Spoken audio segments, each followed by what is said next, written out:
Juan, hating gabi na nag-aaral ka pa din? Nay, gusto kong makatapos ng pag-aaral. Sabi ng aking guro, ang edukasyon ang daan tungo sa pag-unlad ng bansa. Tama yan, Juan. Magsilap ka.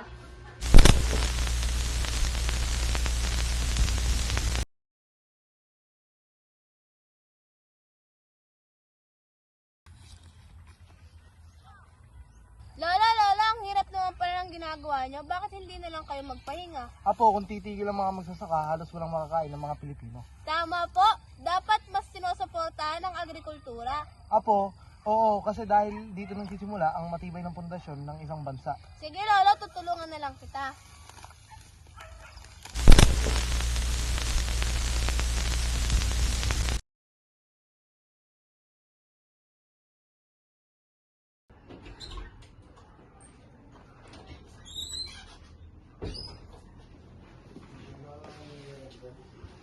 Tatay, ang bigat po siguro ang trabaho niya sa pabrika. Oo anak, pero mahalaga ito. Ang sektor ng industriya na gumagawa ng produkto na ginagamit natin sa araw-araw. Kaya pala mahalaga ang mga manggagawa tulad ninyo. Kapag maunlad ang sektor ng industriya, maunlad din ang Pilipinas. Kaya dapat itong suportahan para sa ikaunlad ng bansa.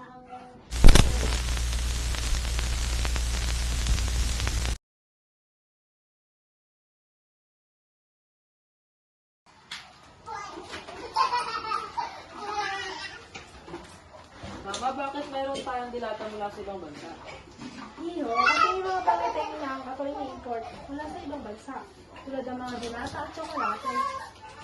Eh tayo mama, mayroon ba tayong nilalabas?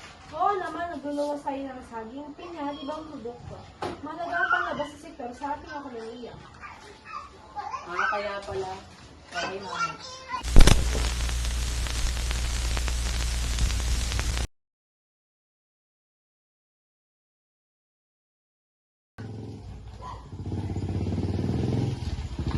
Saan po kayo?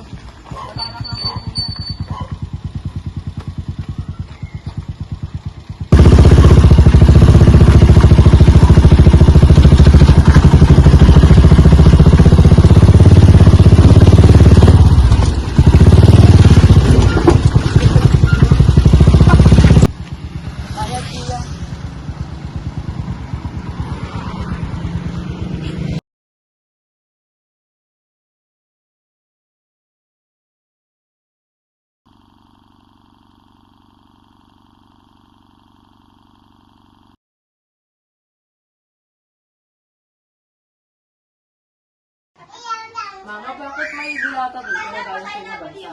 Narinig sila tita. Nay, gusto kong makatapos ng pag-aaral. Eh, sa akin ng guro ko, kailangan ko Ito mag-flash ah.